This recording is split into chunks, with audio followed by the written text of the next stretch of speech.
Friend of mine. Best plans never sex change. Always something to do about this. That's more English. Not even sure. Brendan, do you know anything else about the Forest Service idea that Debbie at the Cross Country Center told us that there's some proposal to allow snowmobiles? I have not heard about that. I don't know if they've got a house on there. On the accessing from the cross country ski center? I would be surprised. But Yeah, well, the disappointing thing was is that The Vale wrote a very strong letter saying, don't do that. But she said it was in some process, and I would think they would have notified local planners. Yeah, Sandy Renee from Forest Service is right behind you. Oh, That might be the person to okay. ask. Well, thank you. do we want to, I'll ask you later. well, I'm thinking we can add that as a discussion during public matters. we can. Okay, I'm ready. We have a quorum. It's not Drew back there, though. No, I'm thrown off. you got an upgrade. Hey, Jessica. Oh, great. All right, we will call the meeting of the Tri-County Technical Advisory Committee to order, and it is 10:10. Happy Valentine's Day to everyone in attendance. Thank you, We Zach. have a quorum, and all representatives from Alpine, Amador, and El Dorado counties are present. Approval of the agenda, item B. I would suggest if we could just get some information about what Sandy described of non-motorized, motorized changes perhaps in the forest during item E.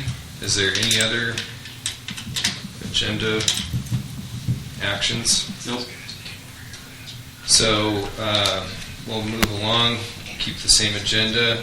Item C is our correspondence. Nothing for me. None received. D, minutes, December 13th meeting. A record breaker. Yeah, you got those out fast. Good job. Yeah, it was a really short meeting. Actually a snowy day.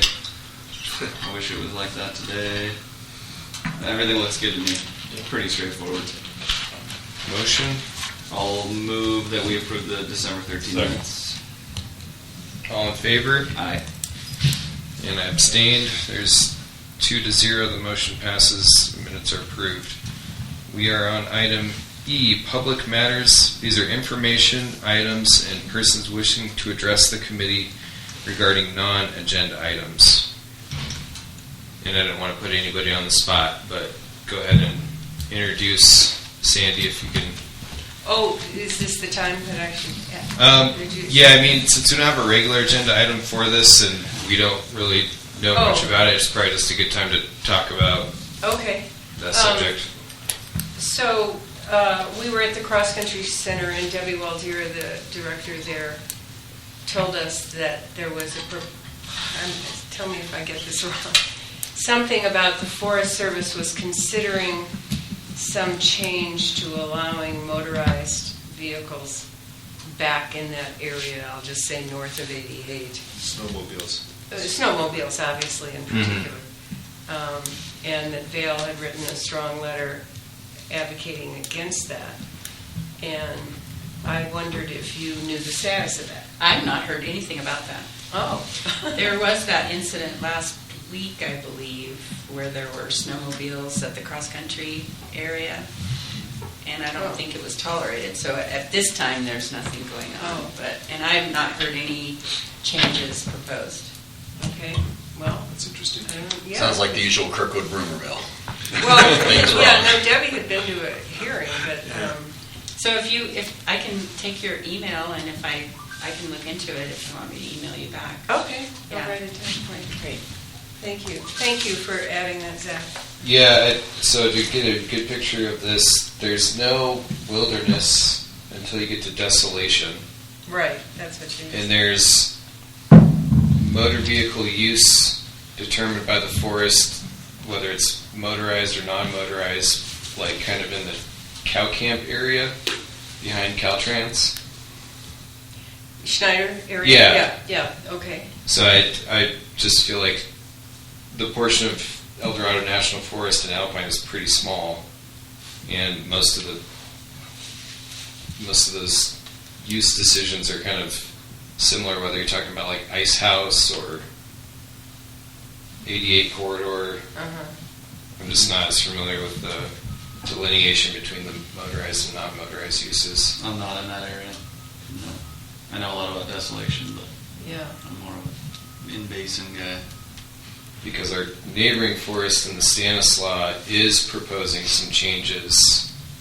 I don't think they're major, but changes to the delineations for motorized and non-motorized uses, like Highway 4 corridor. Stanislaus Forest. Yes. Oh, where is that? That's more South. It's way south. south, yeah. Yeah, and a lot of, I think one of the bigger topics coming up that, I don't know if this is a El Dorado National Forest issue, is with the potential red fox listing. So that may have an impact on High Sierra recreation and uses as the forest makes their decisions. But that's kind of between basically Carson Pass all the way down to the South Sierra and the High Sierra too. So, all right, Thank you.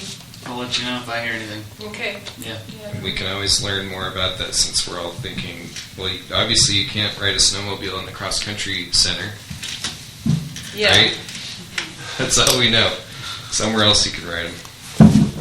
I think they've even been ridden up to the back side of the resort boundary too in the past, which is probably a wilderness issue. Yeah. All right, we are on our regular agenda items, items E. If I can find my agenda again.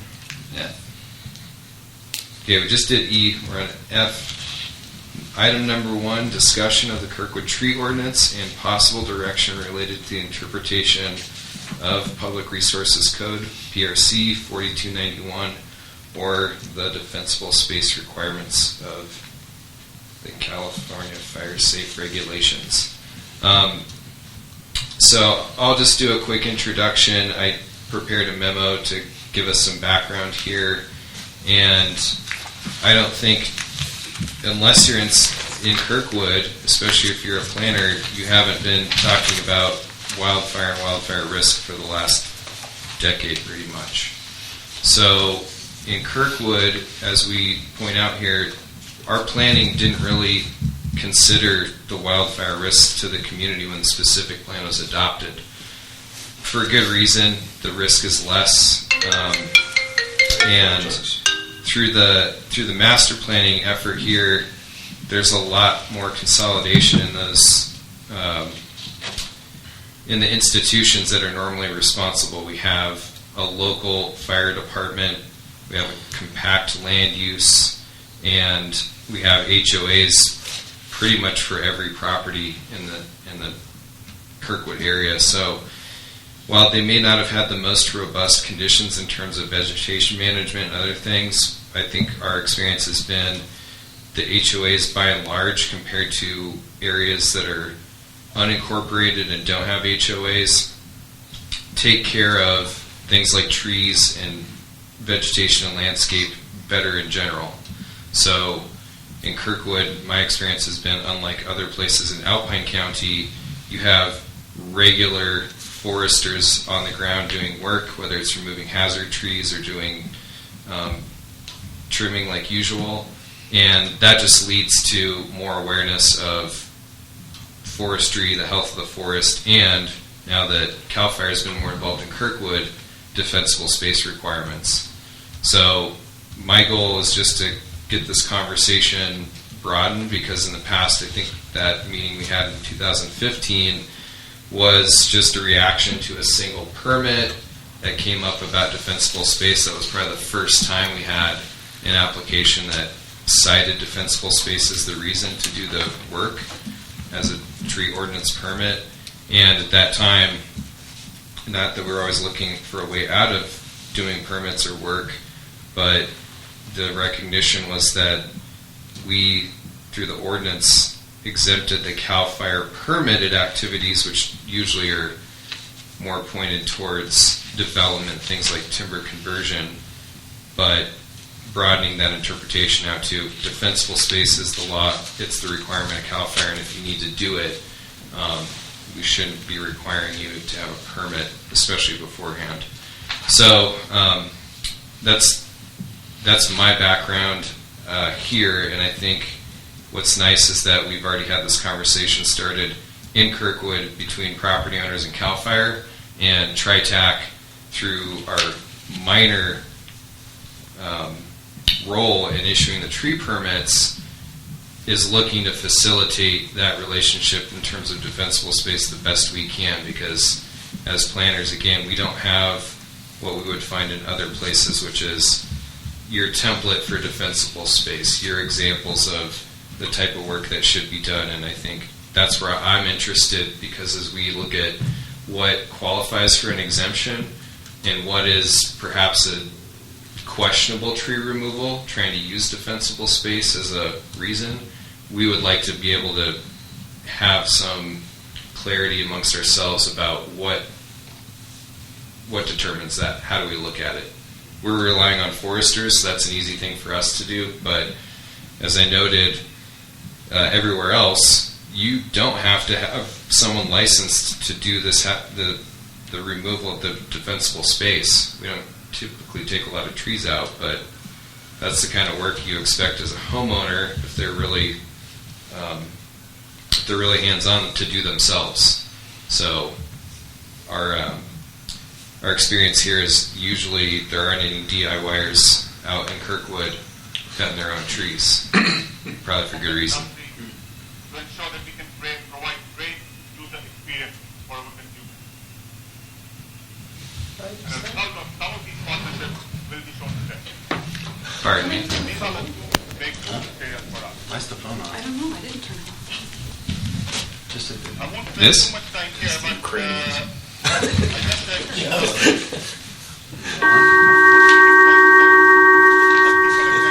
Ukrainians Oh, are sorry. having us. anything else from my What's your computer? Yes. It's not the phone.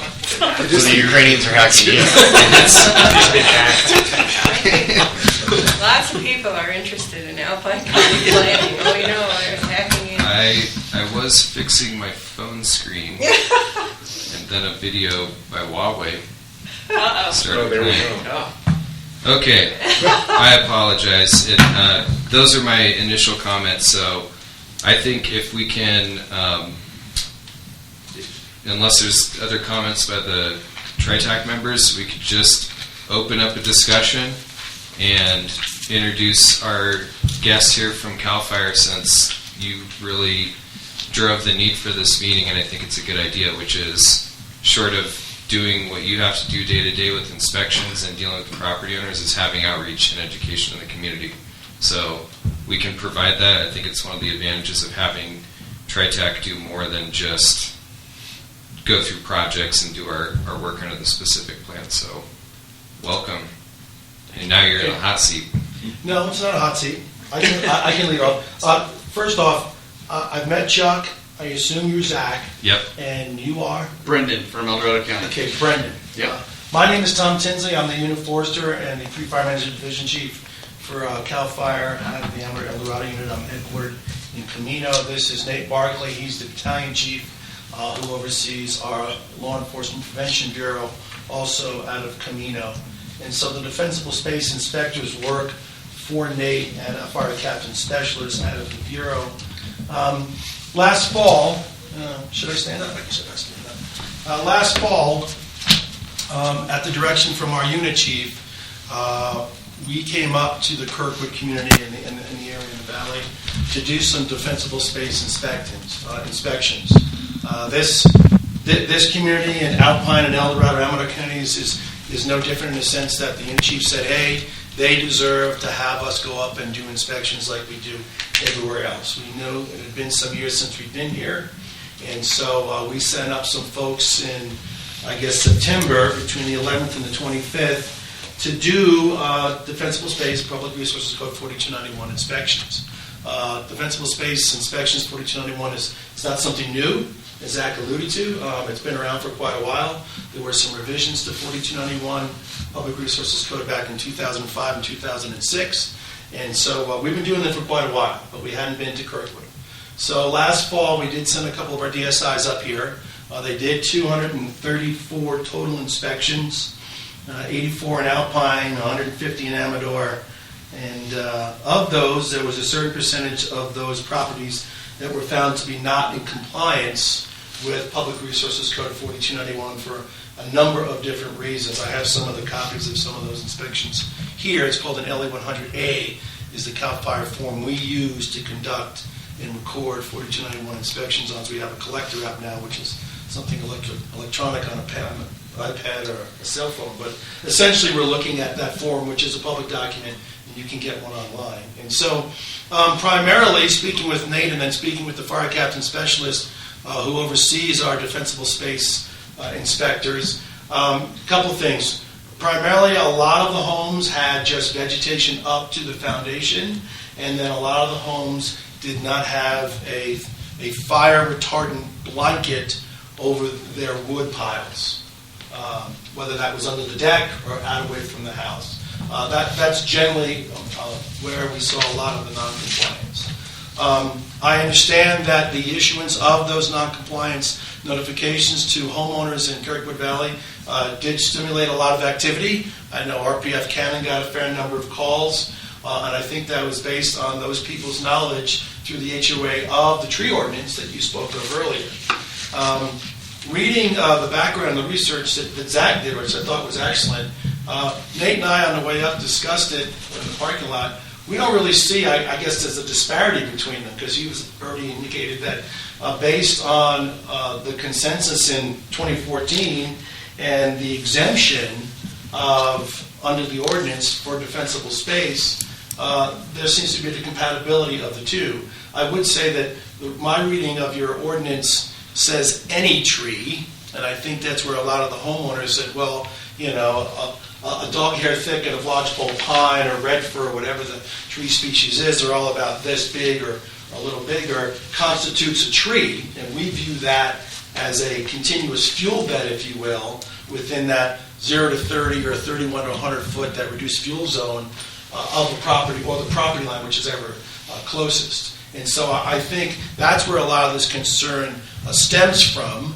And then the fact that under your ordinance, the removal of any tree of any size, the way I read it, has to go through some sort of an approval process, where that landowner or homeowner has to consult with an RPF or an arborist to, I guess, explain why the removal of the trees is necessary.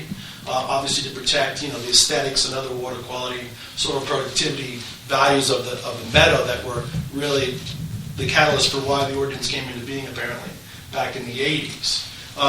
And so that's historically or where this comes from. Again, we don't see that there's an incompatibility between the two. You speak to permits. There are no permits required by CAL FIRE to create defensible space, okay?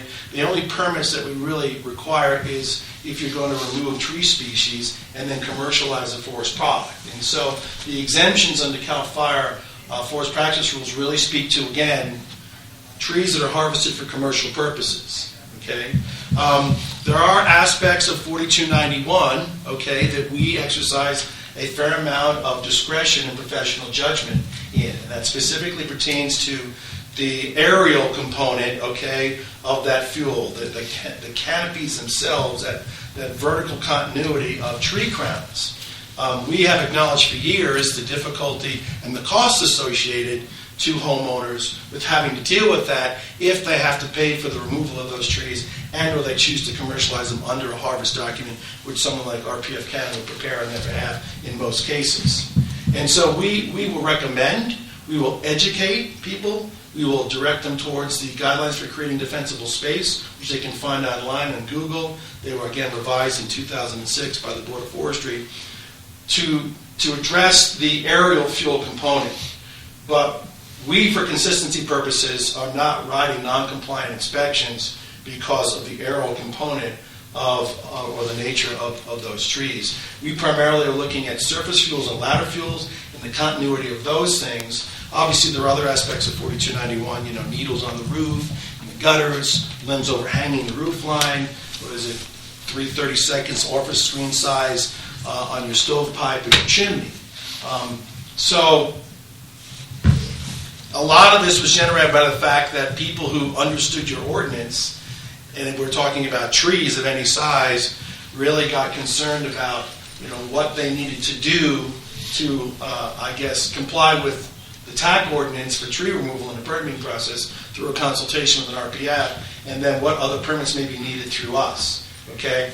As far as compliance under 4291, our philosophy in Amador El Dorado has always been, we want the work done, right? We'd rather see compliance than to scratch someone out a ticket or write someone a ticket and say, see it in 3 weeks from Tuesday in Superior Court.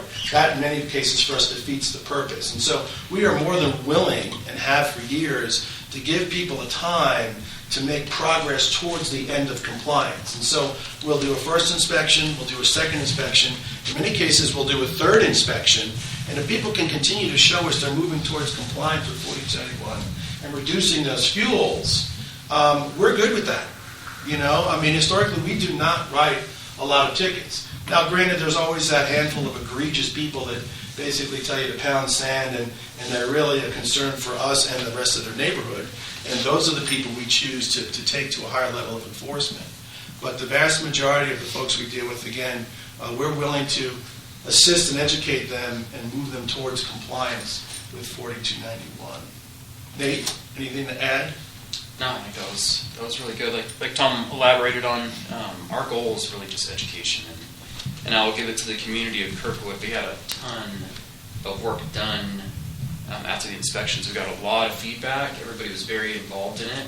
Like I said, there was just it was a tree, right? And a lot of them, it was some saplings that were continuous, and that's what we need to get rid of, is that ladder fuel to keep the fire out of the canopy. That's the biggest threat to the community here. My other option, as I've thought of on the way up too, is if you guys could come up with like a wildfire prevention plan or something as a community to address, if we get this canopy that continues to grow, as a community to find grants to thin it out eventually, so we don't have that continuous canopy. But as Tom said, it's not something that we're going to go after. I'm not going to cite somebody, because taking a tree out next to a structure is not, I don't have cash for that myself. Can we cite for it? Sure. But it's the spirit of the law, right? It's the education that we want homeowners to work towards, and we want the community to be a fire-wise community for you guys too, especially when we talk about insurance dropping and things like that. A community as a whole, and the response that we got after that, you guys are on the right track. Like I said, there was a lot of work done. The typical we deal with in Tahoe too, the wood piles. I get it. We're not going to be moving 4 cords of wood every 6 months off the deck 50 feet away. That's not something that we look for here. It's just not feasible. I grew up in the mountains. I hated doing that. The blankets, get that education out there to the homeowners in the summer. Market the blankets, throw it over. We're not looking at them moving, but mitigate that threat just in case there is a fire here. So I think Tom hit on the rest of it. Really Can they obtain blankets through your office? No, we don't. We're not allowed to sell the blankets. I can't even give you a contractor's name to contract to do fuel work here. Okay. It's just, We can't recommend the services of any one individual. We can provide you with a list. We can provide you or direct you towards a website for RPFs like the CLFA or a Certified Arborist website or the Yellow Pages of the local phone book. I don't know if anybody still uses one of those. But, so we do that for people, but we cannot recommend the services of any one individual to do that type of work. Because this niche, if you will, has grown tremendously over the last 10 or 15 years, there are lots of folks who are now in this niche of fuels reduction, brush clearing, 4291 defensible space clearing, whether they got skid steers or tracked, pieces of equipment with mastication, whether they have hand crews who will limb and pile and burn at the appropriate time of year, whether they have an excavator with a tracked or masticating head on or a feed con head. There are lots of options now for homeowners to seek contractors to do this type of work. The cost does vary, right, depending on how long it takes them to get here. There's a time to haul that equipment up and a time to haul it back. Depends on the fuel type, depends on the tons per acre, depends on the steepness of the slope. All those factors, I assume, are being considered and calculated into a contractor's fee, whether it be on a lump sum basis or a per acre basis. Quite surprisingly, I thought those per acre fees or charges would go up, and they haven't gone up as much as I thought they were going to be. We thought there was going to be a capacity issue in our unit with people available to do this work. But with the more money that we continue to grant out through a number of different grant funding cycles, the funds that come out of like Sierra Nevada Conservancy or the Tahoe Sierra Central Initiative and other funding mechanisms, a lot of that money is available for this. And so we haven't had a capacity issue with contractors. We now have jobs and requests for proposals where 15 to 20 contractors are showing up to all bid on that job, which obviously keeps the cost lower on a per acre basis. So again, getting back to the whole permit thing, there are no permits required for 4291 through CAL FIRE. The only permits that are required through CAL FIRE is if you're going to commercialize a forest product. And maybe Steve can speak more than this than I can, but given where Kirkwood is, given we're dealing with lodgepole and whitefer, I don't know how well they travel to a mill that may be 4 hours away. So it may not be economically feasible for a landowner a half-acre lot to try and commercialize a half load of lodgepole pine to hire someone like Steve to do that, to have it hauled somewhere.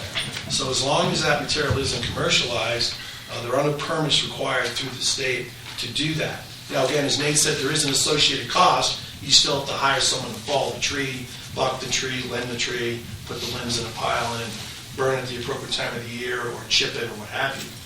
But that's not a permit that is required through the state to do. One thing I'd like to respond to Nate on, just because you said we could develop a wildfire mitigation plan. We already have one. We participate in both Alpine County and Amador County's hazard mitigation plan, and we have a wildfire plan on our overhead line as required by the CPUC, so we have those already. Yeah, I was reviewing our CWPP for Kirkwood. It made a lot of sense. The thing that hasn't really been bridged, especially with the specific plan, is that equivalent. Tom brought this up for El Dorado, which is the project-specific fire-safe plan, or we're going to use a lot of interchangeable language with these, but it's multi-discipline, so it's about access, it's about vegetation management, it's about kind of all things fire safety. And when you're specifically in the rural, very high hazard zones, then certain things are more important than they probably are here, where we're in multifamily, higher density. But I keep coming back to the specific vegetation, and this is where I would ask we converse, is those less than trees, especially ones that I think we'd go, okay, you went and you thinned the 6-foot trees, and that's great. It's probably good for the trees and your defensible space. The only issue is this, outdated ordinance that was trying to protect them, overprotect them perhaps. But what we're not getting in the spirit of the ordinance is this forest here in Kirkwood coming back through our own efforts. We haven't been enforcing the tree removal and replacement. I don't know if anybody out there planting trees and growing them. Well, A handful. Okay. And I mean, that's usually in a very landscape type setting. So besides a few pockets right next to a building or a project, just that overall forest where if you even own a 1/4 acre lot, you're responsible for some component of that. And it's these trees that suddenly are like, hey, at least they're growing. I think of it this way. So if the defensible space is maybe not removing all of them, but balanced so that we at least have the future forest still protected, we're a lot further ahead of saying, hey, you need to designate 5 trees for every one that you've taken out and try and landscape up here, basically. So, well, the intent of 4291 was never to have someone denude their property. I mean, this was clearly a concern, and many of the public comments that were received prior to the revisions in 2006 were just that. A lot of people were concerned with overland flow and the potential for erosion if you took all that leaf litter and needle off the soil surface. A lot of people were concerned with the ability for them to maintain a view screen or a sound barrier from the adjacent neighbor or the frontage road that they may be adjacent to. And so the guidelines for creating a defensible space really took that into account. And you really have the ability for maintaining aggregates of vegetation while creating that separation, breaking up that continuity of fuels, which is really what we're after. Yes. If you look at those guidelines, 2 times the height of whatever. And so if you have ceanothus or manzanita or whatever, that may be 15 feet high, well, you give me 30 feet between that and the next aggregate, and you can stagger them like tiles to maintain that view screen up to a certain extent. That is more than achievable, and it clearly meets the requirements of 4291 at the same time.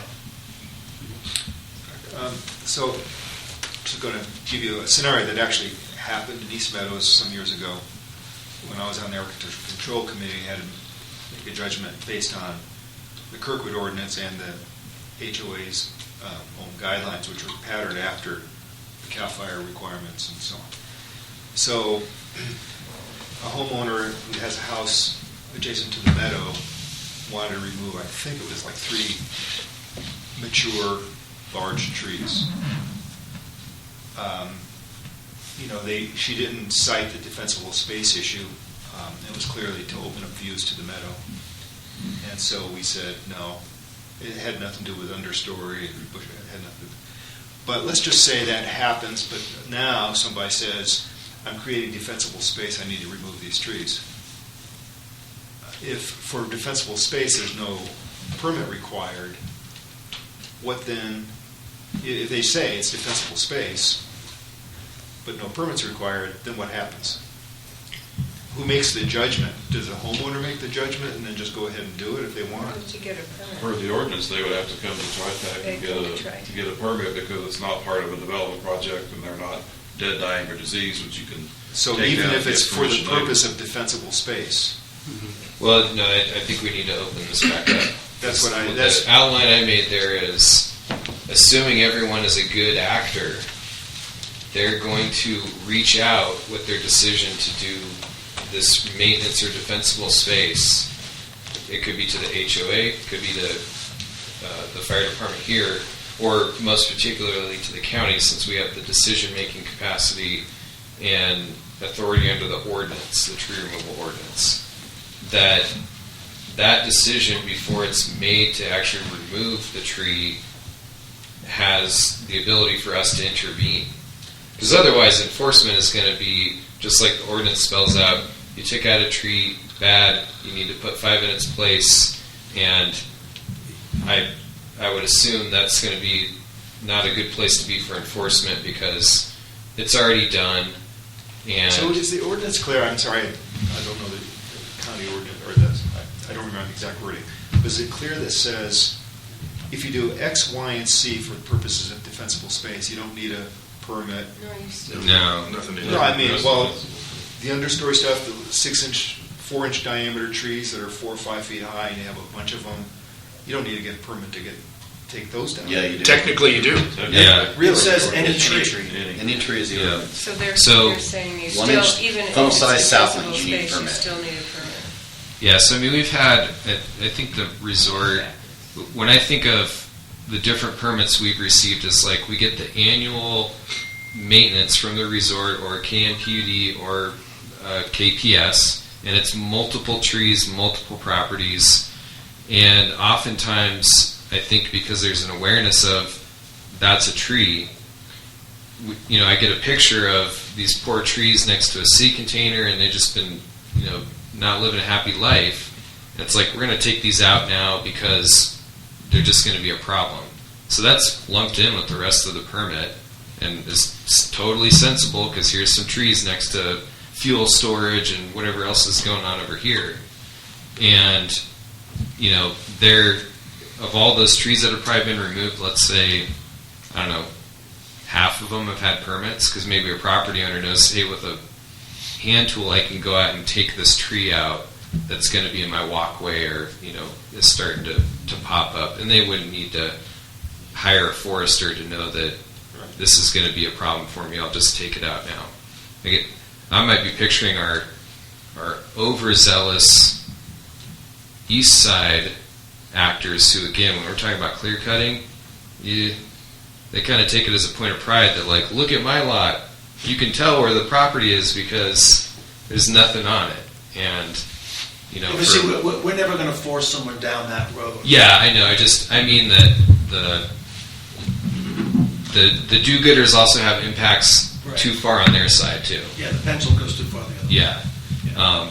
So that guideline, I think, where we need to have this discussion here today is I just heard from CAL FIRE that our tall trees in Kirkwood aren't necessarily the issue, the ones that probably were brought up that you're describing, Eric, because unless there was a fuel component making those trees a higher risk, then I think we would probably say, okay, maybe that's not defensible space.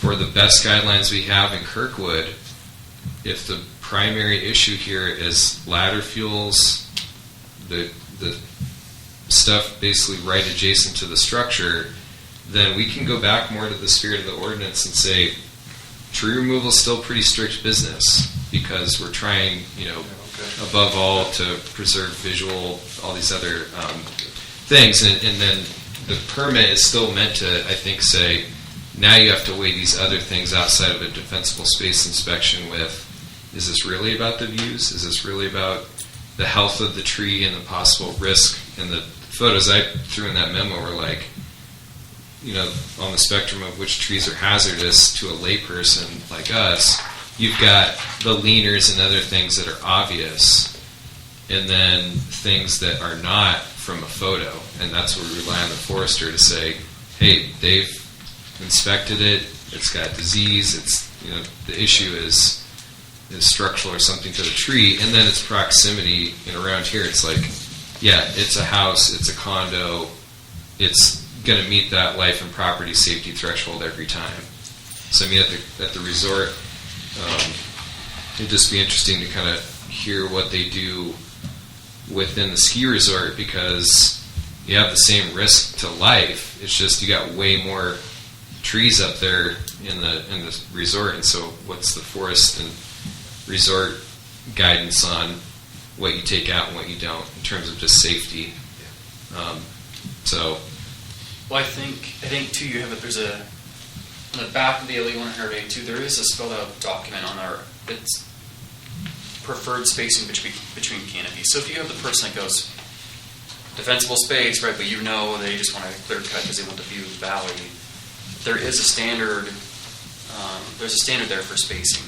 So if you've got those 3 trees and they're blocking a view, that's on the back of that. It does not say to clear cut it. We want 10 to 15 feet between canopies. So that would be kind of them, the do-gooder calling them out, saying, no, that's a little overzealous. That's not a standard that's been set, scientifically set by CAL FIRE, by their experience. Let's compromise here. And maybe those 3 trees, guess what? That's 15 feet between all of them. Sorry, but that canopy's not.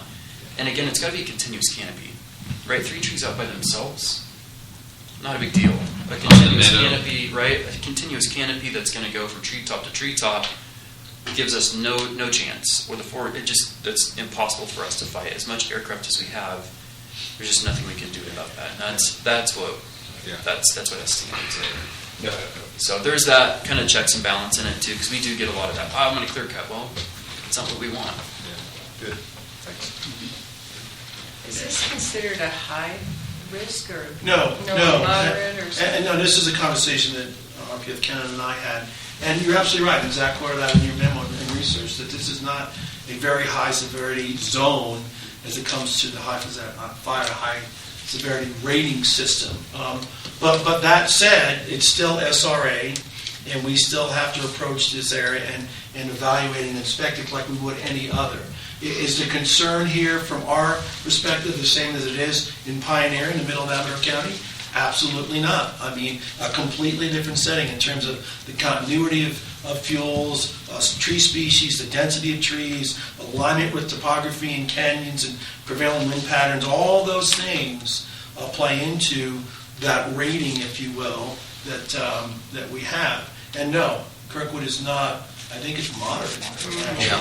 That's what I thought. And so, but that aside, Yeah. it's still an SRA, and we still have an Tell the obligation. insurance companies that we're only moderate. Well, they look at the same matters as we do.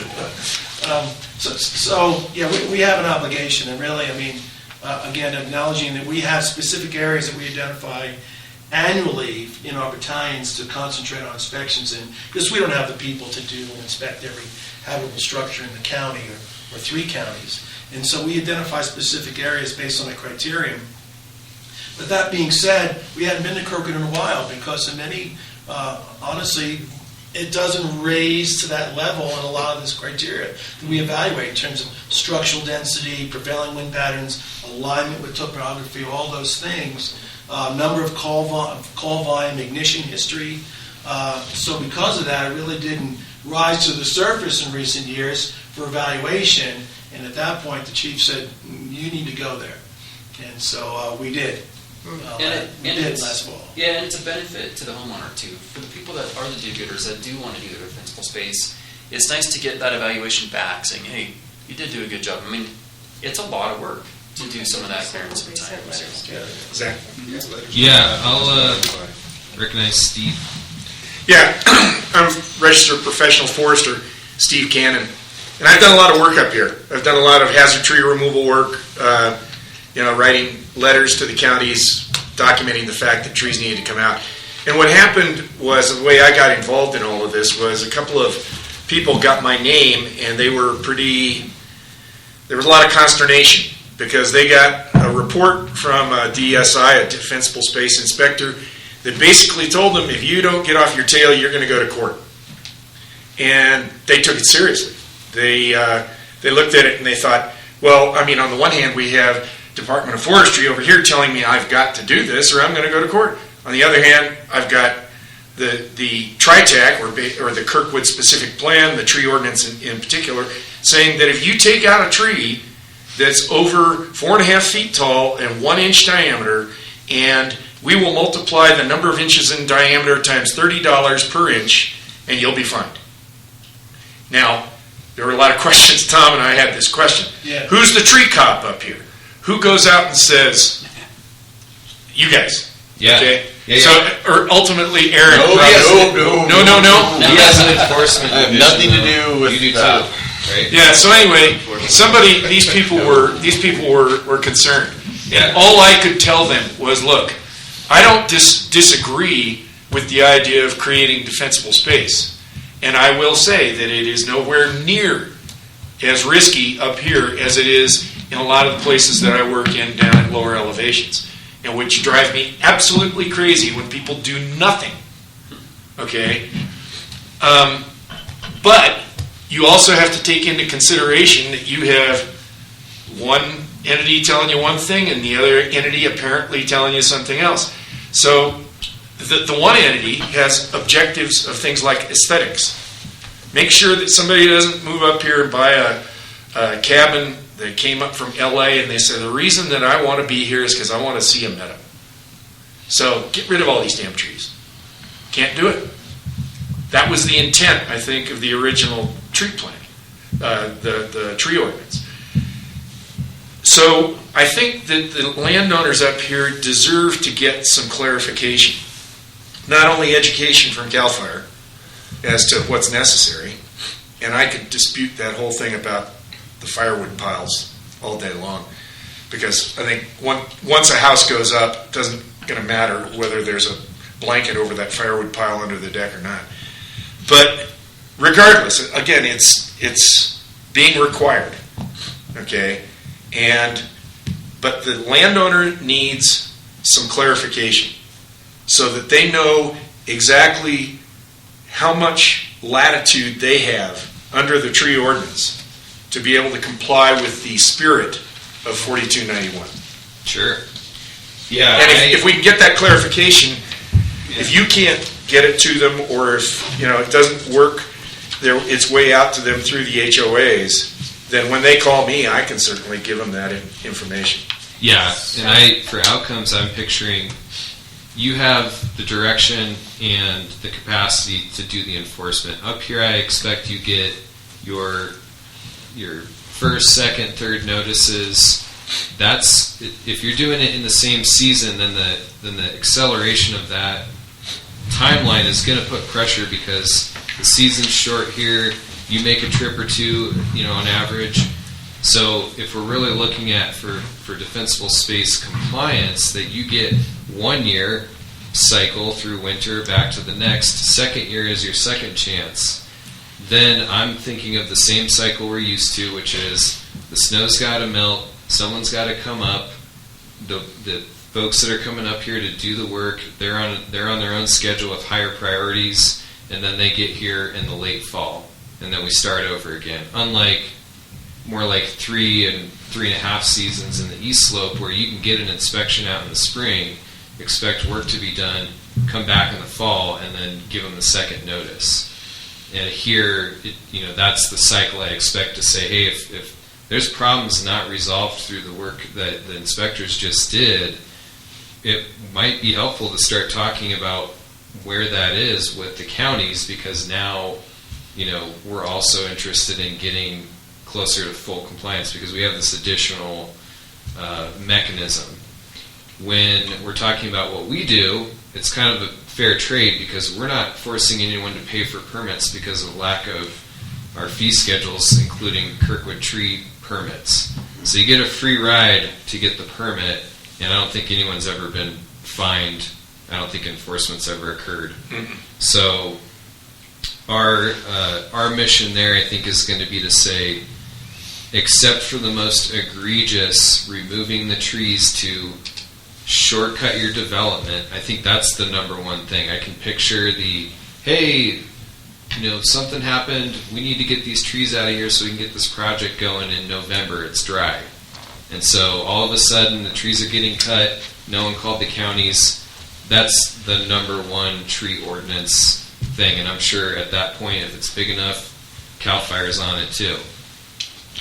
Well, below that level is going to be the individual homeowners doing doing a tree removal, which would be under the ordinance now, would not be compliant. So we haven't gotten any more resources.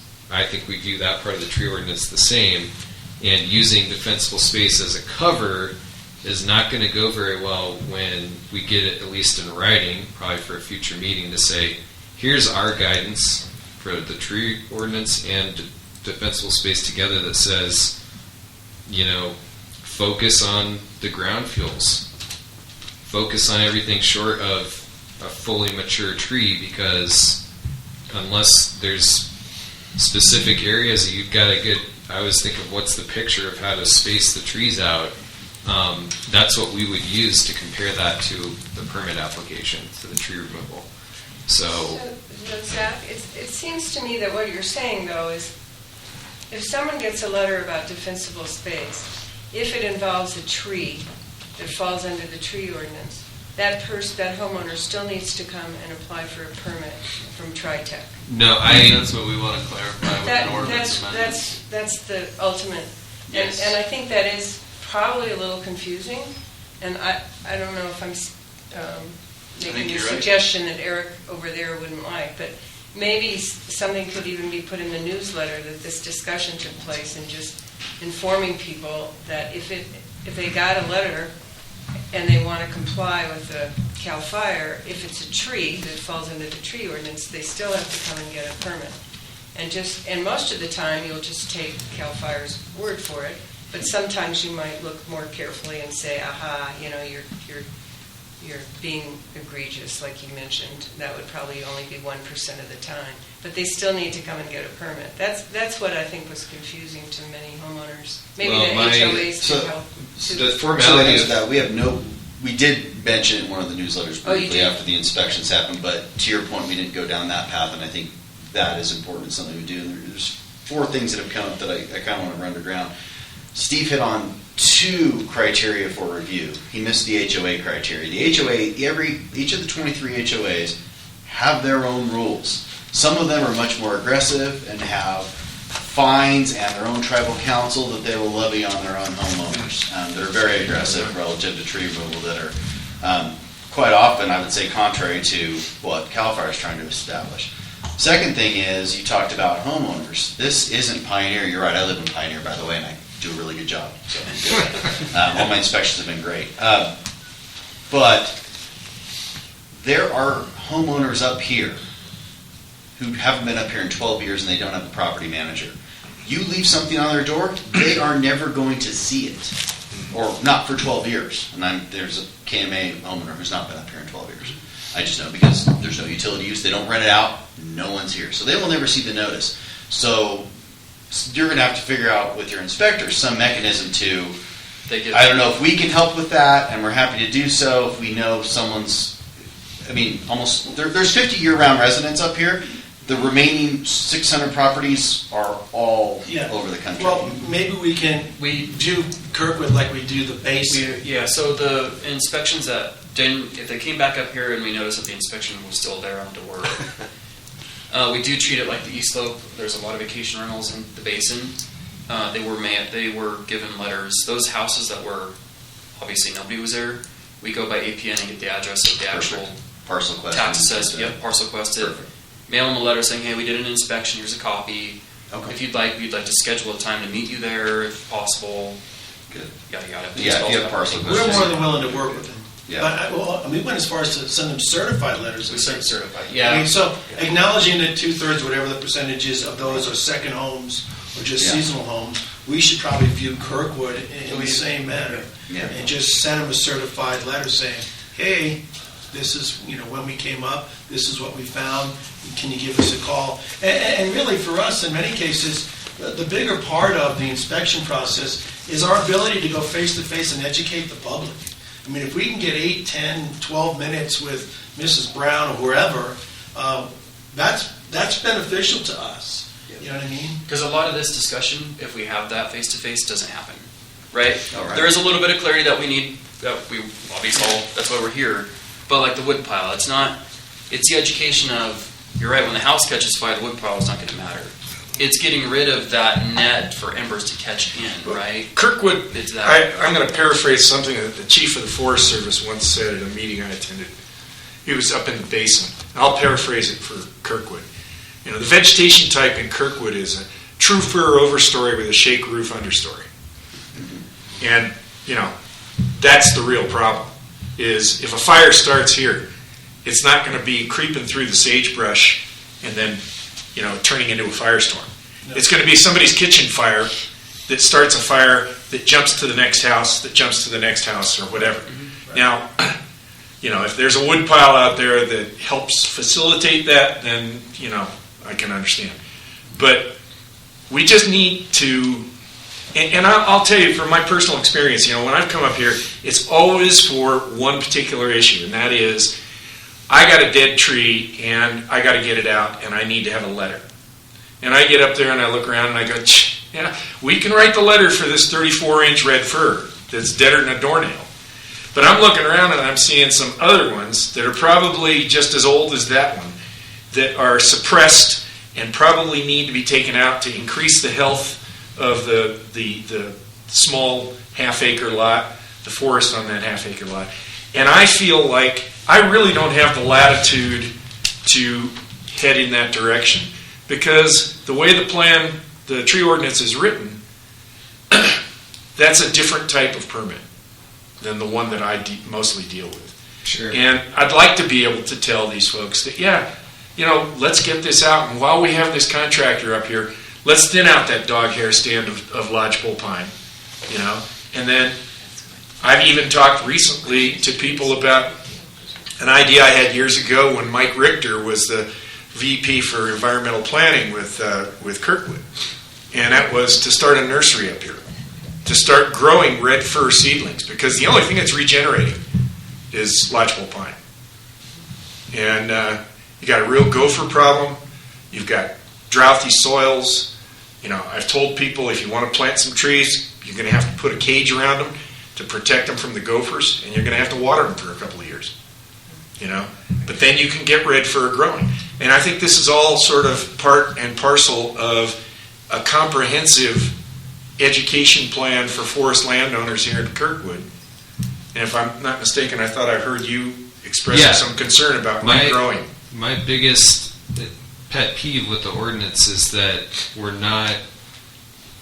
it's only going to go in one direction for a lot of other macro issues too. So if we're even planning on having a forest in the future, it's got to either be facilitated, like you're saying, with selective management that includes removal and planting, and I guess that's not really landscaping in the traditional sense, but Kirkwood style landscaping where you've got to keep something from getting crushed by 30 feet of snow. Yeah. So that example just is one I'd be like, hey, Eric, you know somebody that nursed their own red fir and got it to grow in their front yard. That person is the new ultimate resource in this valley, because you can plant a whole, during the homeowners' weekends during the summer is like, we're doing a field trip, we'll join you so we can talk about how that can happen, especially if it's an individual effort, or actually an HOA effort that says, hey, we can get a landscaper, someone with the experience to do this, even if it's just to get started. I don't think it's going to be a light switch, just everyone in here is going to turn into a super forest property owner. But to set that example, because that's just one we don't have. I always like just saying, I'll steal your pictures, CAL FIRE. Great, that shows us vertical and horizontal separation. I'll steal your photos from your HOA because you have a design manual that shows people what you expect for landscaping. And that's what we use for guidance in the interim of changing the ordinance. So the guidance is always short of, we need to go to our boards, we need to get the ordinance amended, because that's just going to say, we'll all adopt policy, administrative regulations that say this is how we'll operate under the tree removal ordinance, incorporating, most importantly, the defensible space recommendations. My recommendation for the ordinance change is to not require any permits for true defensible space. In fact, I think we need to get away from having them formalized at Tri Tac, because we're just adding administrative process to something that is required and should be done, Right. and it just causes us to have to meet over a bygone conclusion. When I'm using that outline from that memo, it's to say the most important thing is to communicate what work you are going to do on the property so that you can protect yourself. If all of us change and we promote pure code enforcement guys to Tri Tac, and they start going, all right, I'll drive around an hour before the meeting, every meeting, and then I'll get the addresses, and then I'll start sending out by my own code enforcement. The only thing you're going to be protected from if that happens is by saying, I emailed you my plan to do this defensible space. I copied my 100A form, and you can see it's required. So I think with that, every property owner should be covered. I know that what you don't do when you inspect is not to go tag individual trees, not to basically prescribe what that defensible space action needs to be, other than probably this stuff is growing right up against the house, it's got to go. But tree by tree, to the level of specificity that the ordinance has, is not possible with the resources you have. And that's, again, where I would say, hey, we're probably going to give a lot of leeway to that inspection report to say, hey, you decide what trees need to go based on what CAL FIRE told you. And that may not allow us to go, show me a site plan, I see 30 small trees and 20 medium size on it, because we're probably just going to go show me the before and after. And that's a lot of times all we're looking at, the pre-existing and the post-condition. Have they made progress towards being more defensible? We don't have the time, the resources, or the cans of paint to mark every single tree that we think needs to come out. Well, and additionally, none of those inspectors walked off the road because they didn't feel like they had the authority to trespass. Every one of the inspections I saw, there was a note that said, observed from the road. Right. Yeah. And, which puts them at a disadvantage. They can't walk out there and say, okay, I can really see what's going on here. They don't know where the property lines are anyway, so, you know. Does the Yeah, HOA relationship that's- allow someone like KPS to just go on property for something like, Kirkwood Property Services. Oh, yeah, or East Meadows? I mean, do they need to give a property owner notice to say, hey, I'm going to come out, I'm looking for... For that kind of thing, I would think, yes. Okay. I think so. Yeah, it's the same, the same as entering a unit. We need to get 48 hours notice. It works the same way if it's a property. But the advantage of your HOAs is one person can facilitate a notification from CAL FIRE that they're going to come out next week and allow, I guess, does the property owner get a veto? Can they say, hey, I'd rather not have my HOA rep and CAL FIRE go into my backyard through the HOA rules? I think you start with a valley-wide initiative and conversation that lets people know that this is part of a defensible space, because if we, as a valley, we look like we're resisting defensible space initiatives. We already have so many issues with insurance. I'd hate to get tagged as the place that no one gets to cut any trees down. Yeah. So I think it needs to be a valley-wide initiative, and continue to get some newsletter information out through perhaps the KMPUD, and then just get homeowner HOA buy-ins through presidential messages. And we can clearly negotiate or come together and just, we can tell you when we're going to be here. Yeah, We can yeah. say the third week of August, the third week of September, we will have inspectors in the That'd be valley. great. So if the property owners know ahead of time that you're going to see red trucks or white trucks with symbols and people in blue, they're going to come onto your property for these purposes. Now, for efficiency, you're going to stay on the truck. Would you like to go get a little more in depth here? Yeah, for efficiency is one thing, but quality surpasses efficiency for us. So Okay. out of the truck, they shall not be doing what we call windshield inspections for our inspectors. Okay. No, I just mean like it's going to take more time to go walk around That's the okay, property. and that's Okay. why That's their job. That's their job. That's why they're there. One thing we do in the basin, because there's so many vacation rentals, and we will do if we come back when we come back here, is do the pre-mailers too, maybe through the HOAs, and hey, between Do you these have the months, right? You have the contacts with the There'll HOAs? be we do we'll get them. We will. Yeah, and we'll mail the letters based off of parcel quest between these dates. We're going to be doing defensible space. Here's a blank LA 100A. Here's what we're looking for.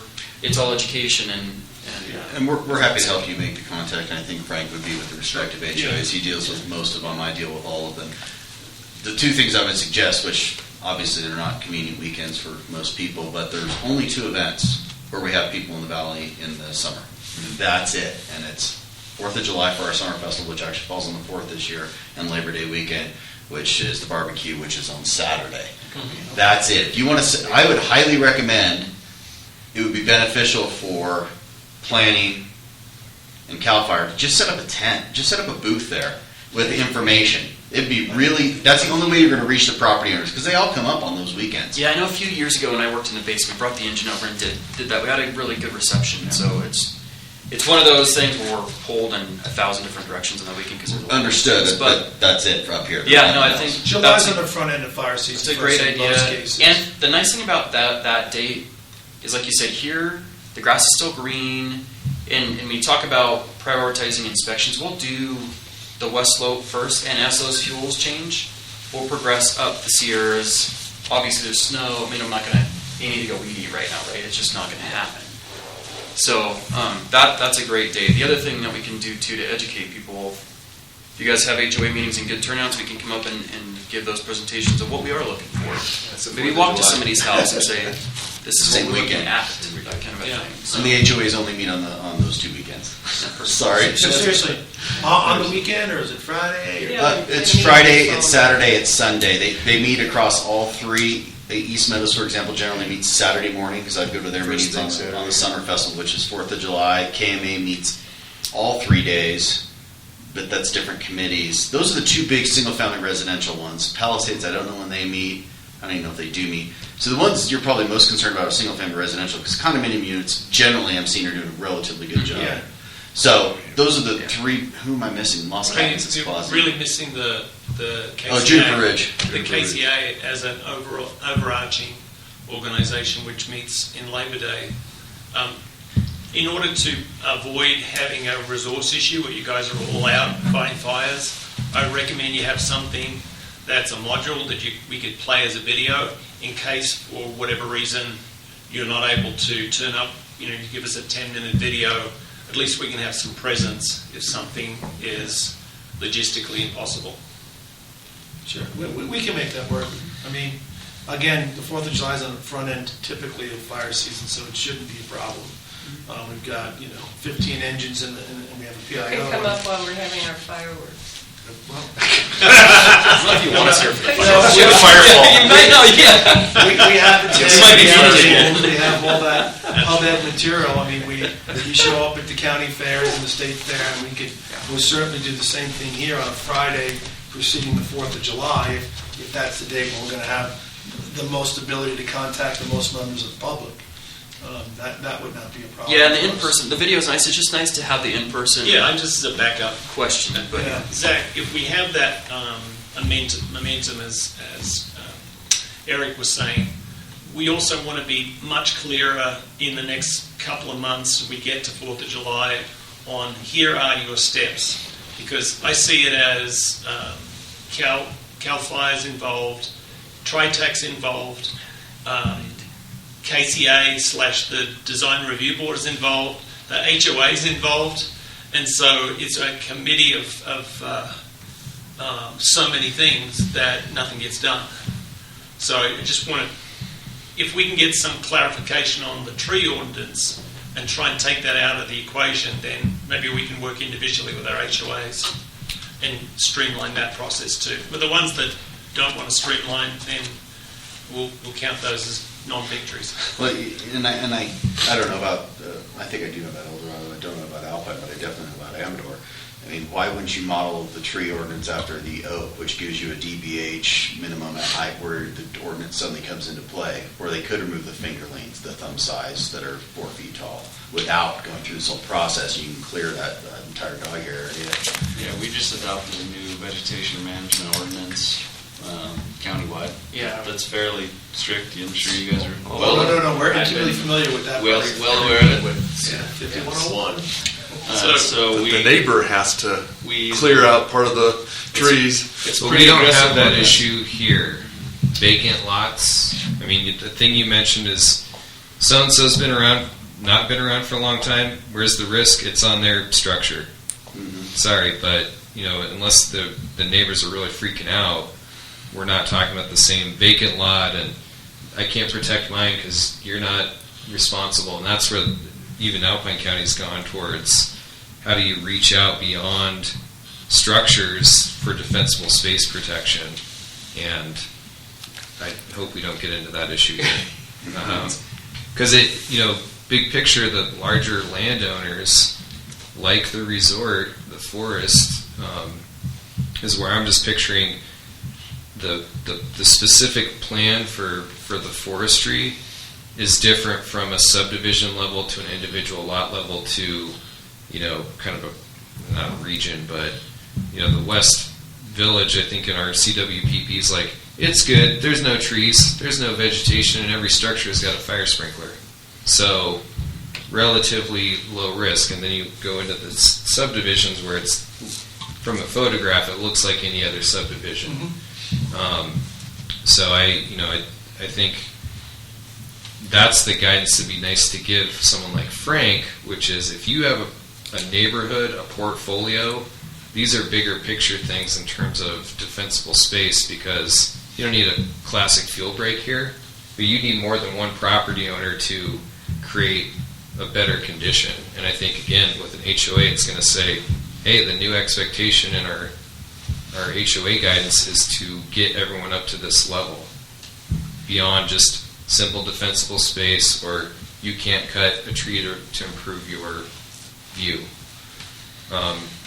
So one thing we didn't talk about is our our jurisdiction from dewdrop to pickets, which includes SRA properties that are basically in holdings in the forest, and I'm guessing you guys haven't got to the every little nook and cranny yet, and the guidance is not to eventually do that? There has to be a habitable structure on the property. If there isn't, 4291 does not apply. Yeah, but I mean, we're talking about for a stretch of 50 miles along 88, there's non-SRA down at Silver Lake. All that's federal. Right. And I'm thinking of like 3 to 4, half a dozen properties along 88 going back to Pickett's Junction. So, That have structures on them? yeah, Yeah. that you're not going to see from the road. We haven't gotten there yet. Yeah. So I don't want Tri Tac to get too Kirkwoods where we do our best work, but our jurisdiction, our JPA covers that whole distance. Yeah. Again, we just don't have the bodies, quite frankly, on an annual basis to inspect every single habitable structure in El Dorado or Amador County. And I'm talking about places that are still in the snow, like Hope Valley, Red Lake. Right. So, Yeah. the similar risk portfolio to here. Right. So, yeah, that'd be ideally get to that level. Yeah. Yeah, and then when you do talk about the El Dorado County portion of this 5101, we're very intimate with, because I feel like I've been in a meeting with that every week for the past 6 months. Mm-hmm. That does address the vacant lots if there's a Yes, construction yes. next to it. So it's But it imposes quite a It's big, aggressive. It's very aggressive. It's very aggressive. So where that It's because so many owners are getting dropped, I think is part of the reason that From an insurance that our perspective? board, Well- that our board went that far. Well, I mean, Nate's right. I mean, we're acutely aware of that whole process. We've been with it for 18 months or so. Ad hoc committees, task force committees, what have you. I was, the union chief was just there on Tuesday for Sue Henneke to make her presentation to the full board again, which was, I thought, well received, and she pretty much got what she wanted there, which is good. Some of the ordinance changes that have come about with the FPO and the local fire protection districts is there appeared to be a relaxing of those aspects of the ordinance that go directly to abatement, lien, and then boom, it's on your property tax. They have interjected a level of discretion and professional judgment in that, and whether it was maybe looking at ours or not, they have also decided to include an approach that says, as long as you're making progress towards, right, and we have the ability to continue to educate you, we're going to allow you to do that. So anyway, yeah, but it is very restrictive.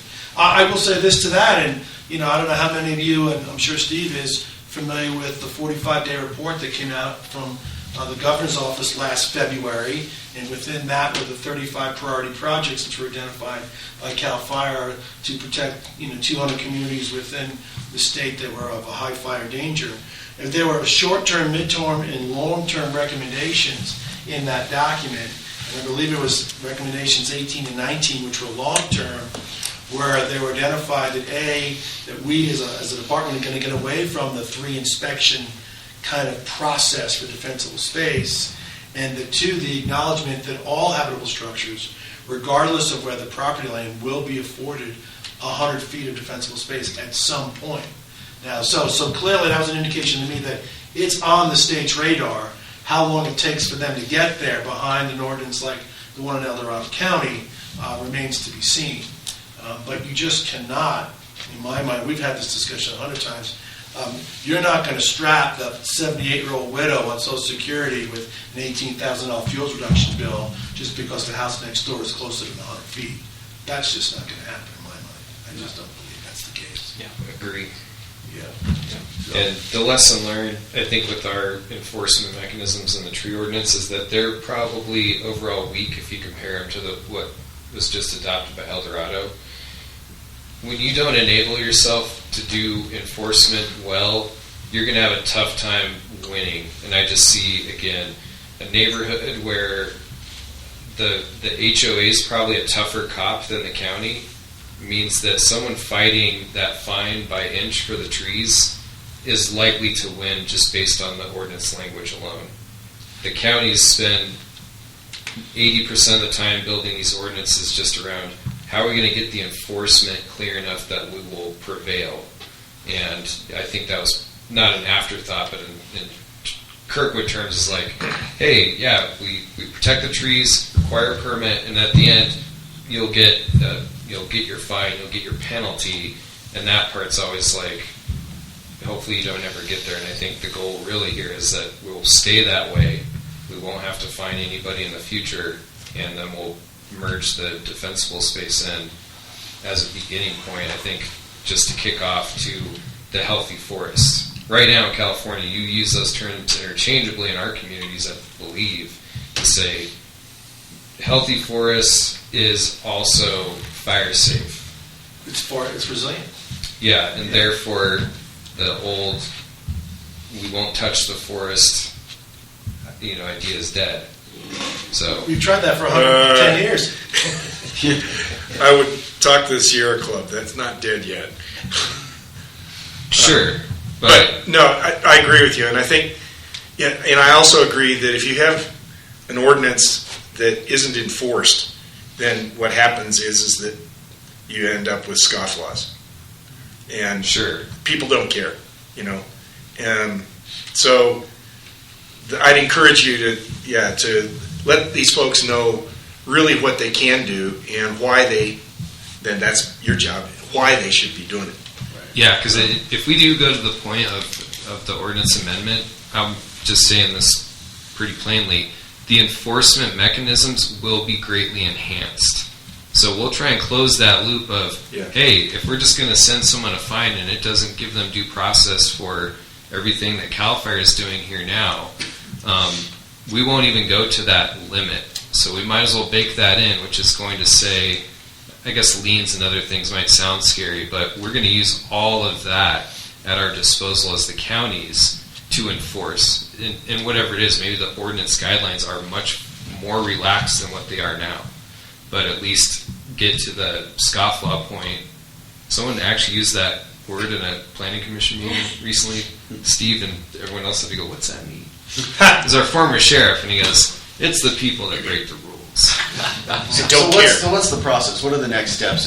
Who's going to write the draft? Yeah. Well, or the revisions I to the specific think plan? send to Alpine those examples of what the guidelines are. If they're in language, great. But I always picture the defensible space brochure, right, that we hand out at our office. You're talking 4291 guidelines? Yes, but more applicable to here because we don't have brush. You can put it right on Google now. Guidelines for creating defensible space. That doesn't do it for me. What I heard Sandy asking for is you need to kind of look at someone's property and with the top 3 lists say deal with the ground fuels, deal with the small trees.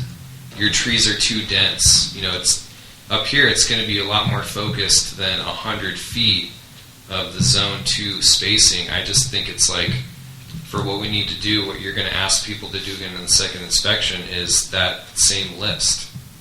So maybe if your property's on the East Meadows up on the hill and you've got nothing up against the house, you're the picture of you're good to go. But over in KMA, where it's just a lot more trees, it's the question is how many more trees need to go percentage-wise. Things that are not difficult to prescribe before you even see the property, but we need to kind of frame out just to show somebody this is an expectation.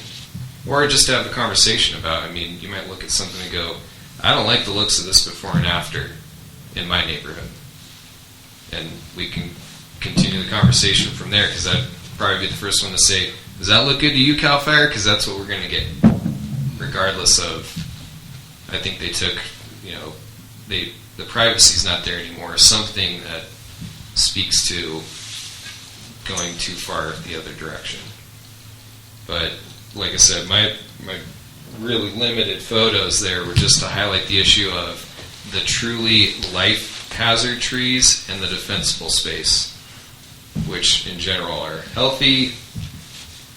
All the reasons that we wouldn't just cut them because. So I think the confusion in the beginning of how this conversation got started was looking at some of the emails going back and forth was that people were getting notices from CAL FIRE saying comply with 4290, 4291.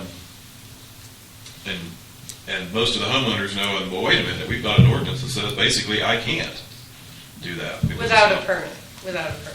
But we don't Without have- consultation from an RPF and arborist. And we Is that we okay? have Without a permit? we have a conversation that'll happen with the councils, which is the local ordinances cannot supersede the state law. That's usually a pretty simple determination by a staff member of a local government. Yeah, So we're not going to violate state law. I mean, we could, as a first simple step, just add amending ordinances is never that easy or fun, but we could pretty easily add a clause, tree removal per PRC 4291 inspections is exempt from our ordinance. And just clearly a one-liner. Why not just at least start there? And then treat, forest health issues and more detailed, guidance, and that to me is going to be a little longer path. But if we have an immediate need to, resolve conflict, let's just start there. And that would give the people the ability to clear the small ones that are up against the house, Yeah, without. let's let them do it. I agree. Okay, so this goes back to my original question then, because I like But the idea. Those three trees wouldn't be a 4291, 4291. Yeah, they wouldn't be advisable to be removed under 4291. They would still be liable under the ordinance there. No, but let's just say CAL FIRE doesn't come up for another few years. Somebody says, oh, here's 4291. Oh, I'm going to clear out these trees because they are required by 4291. Show me the Now, inspection that says. who is it that reviews, and now you've got the ordinance that says no permit required if it's 4291. Who is it then that is going to look at that?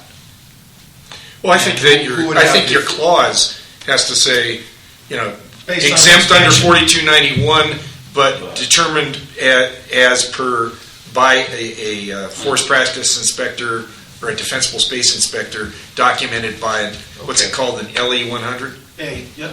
LE 100A. Something like that. Yeah, I mean, I think the That's- homeowner had an LE 100A, and they said you're not in compliance with the following reasons. The mere fact that they had a copy of that document would exempt them from Yeah. the necessity to follow the tree ordinance process. Yeah, but we add that qualification. I like Steve's idea. yeah. Because if they're not tagging specific trees, No, we're not going to do then that. you need something. What do you do in the absence of an inspection? I mean, it's been 18 years since we've had inspections. You get the pros. Yeah. That's Get a private consulting forester Yeah. or call up CDF and say, hey, can you come up Yeah, and they look can at my always property? call and we'll do a. And we don't like to advertise that because we got into a situation where communities and the public were dictating to us where our inspections were getting done. That's not the way we like this to work. But an RPF could But, do it. but rest assured that in a community of this size, right? I mean, if you said, hey, we want someone to come up and do inspections, we would have people up here to do inspections. I just am concerned with the west slope, the larger geographic area. I mean, there are years ago where how come we're not in a target hazard area? How come you're not in my neighborhood?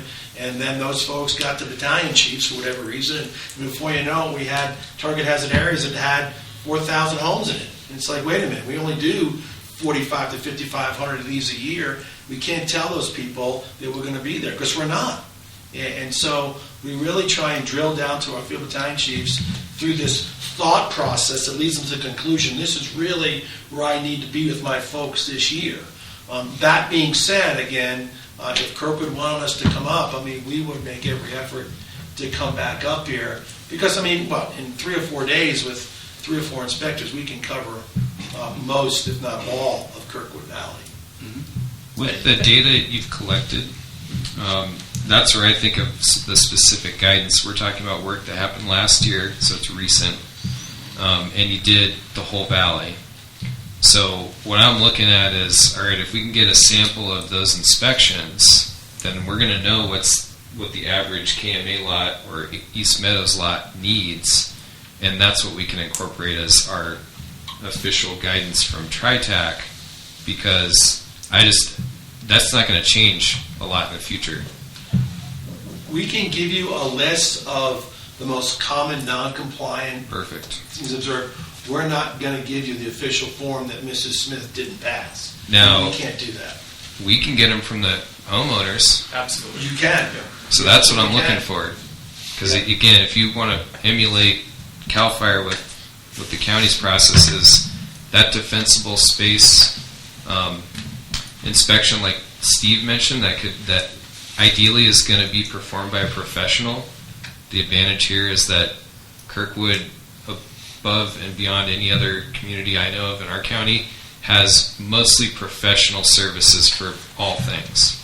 So you don't have a lot of DIY, and your HOAs require people to get this done. So we take that and hand it off to someone like Steve, or even someone that's more like a local contractor that has the qualification, whatever it may be, to say, hey, you can go confirm these defensible space things in case, as I would caution and suspect, the resources from CAL FIRE may not come back to Kirkwood for a while to do the inspection, to do this outreach, and we're going to be kind of back on an island again.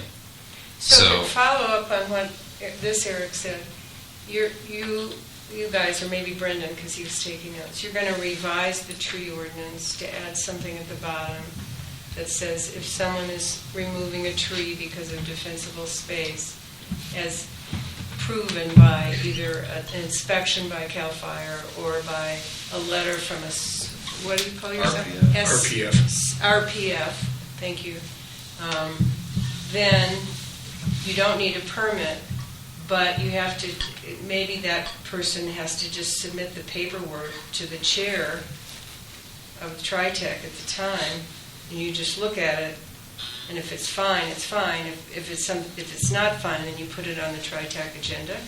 I'm thinking about writing an ordinance. Yeah. How you would write that ordinance. And I honestly am not, because if we're talking about that simple change, it's not a high price. I mean, it's simple, but doing the work to get the ordinance passed and get everything But it's only, together is just not going to be a high priority when we can all agree here that for 2021, we're going to get more inspections, we're going to let people do the work, and from my view for Alpine County, if they at least make us aware they've done their job. I want to do this, and what we'll try and do is say, we'll do the hazard permits, we'll try and get them on the agenda here, but what if 3, 4, or 5 months go by and we don't have a meeting for some reason, I just question what's the point. You're required to anyways, and you've got the backup that shows it. So to really revise the ordinance and fix the whole forestry thing is where it's going to take that long to just make 3 words changed in the ordinance anyways, I would suspect on our behalf. So I'd rather work towards the more whole solution, which is going to incorporate something that we don't have now that would say, hey, we're going to do the defensible space inspections as a new requirement. It's not even in the specific plan mitigations, but if you're not doing them, then at least we've assigned that responsibility somewhere. He's shaking his head. Well, I mean, And made that expectation known, because the best thing to have is we're going to have a constant flow of defensible space work and contractors coming into the valley that don't want the hassle from the counties. So they're going to be the ones that do just like we do with the dead trees. Hey, I got called by KMR, KPS, East Meadows Homeowners Association. Here's all my trees. Get me on the agenda. Okay, You know, I'm okay with that. I just Usually people don't send you stuff if they're breaking the rules, so we've been doing pretty well here because all the professionals, all of the HOAs are of the same mind that the burden of submitting information to Tri Tac and doing this is acceptable. And, I think that's what I expect with defensible space too, is to say, yeah, you need to identify the work you're doing, justify it, and communicate it. And at that point, I trust the other counties to say, hey, if it's in KMA, just file it. You've done your job to keep it's kind of like categorical exemptions for CEQA. You don't prepare an initial study to justify the CADEX. You just make the determination and move on. ideally. So we would try and move that direction to simplify things, in my opinion. But I agree. Defensible space is exempt. We just missed that one in 2003. Really weren't thinking about it. The EIR was driven to protect every single tree, so that's why there's not an exemption for the saplings.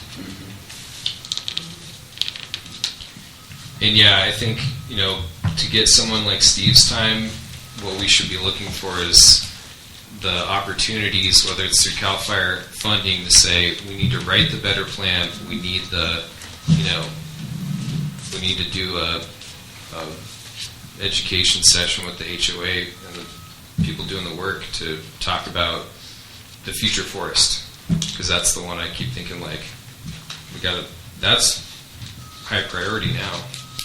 Hopefully we don't get a building blown up by propane and that spreads to the next one. And Didn't go anywhere. Line and the snow immediately puts it out. Yeah. Before your time, Eric, the district was chomping at the bit to become water quality and erosion control inspectors. So you may have been shaking your head, but I make no apologies for the sins of my predecessor. We don't have the legal authority to do those things anyway, whether they were chomping at the bit or not. Yeah, no, the thing that made sense is when there's work ongoing that needs some quality control done to it, construction and water quality, defensible space. The idea was just to be eyes and ears for the you need someone close by. The problem here is... It was not to actually have the authority to do anything about it. It was just to be eyes and ears.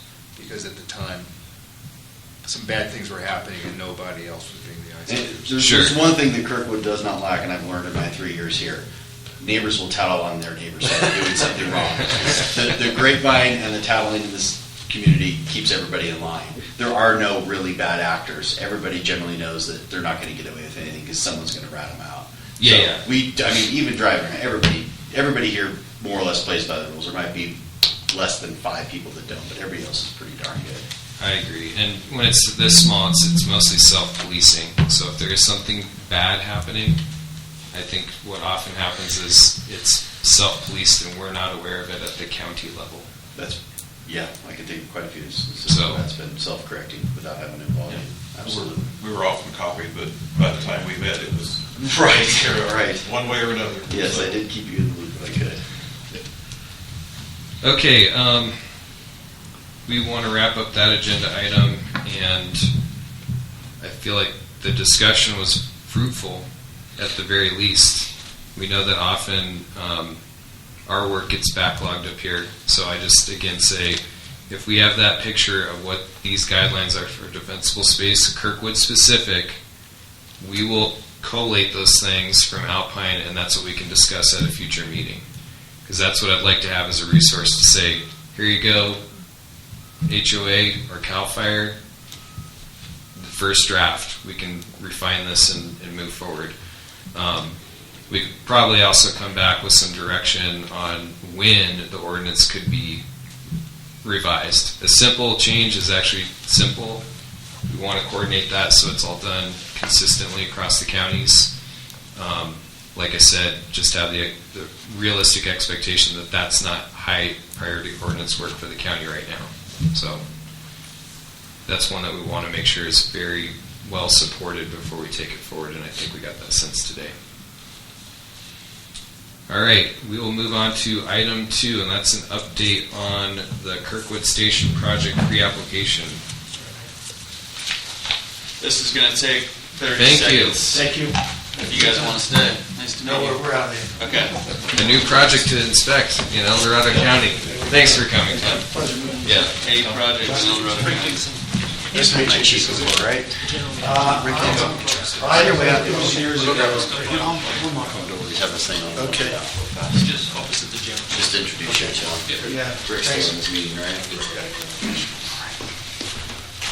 See you, Nate. Nice to meet you guys. Thanks, Nate. Thanks for coming.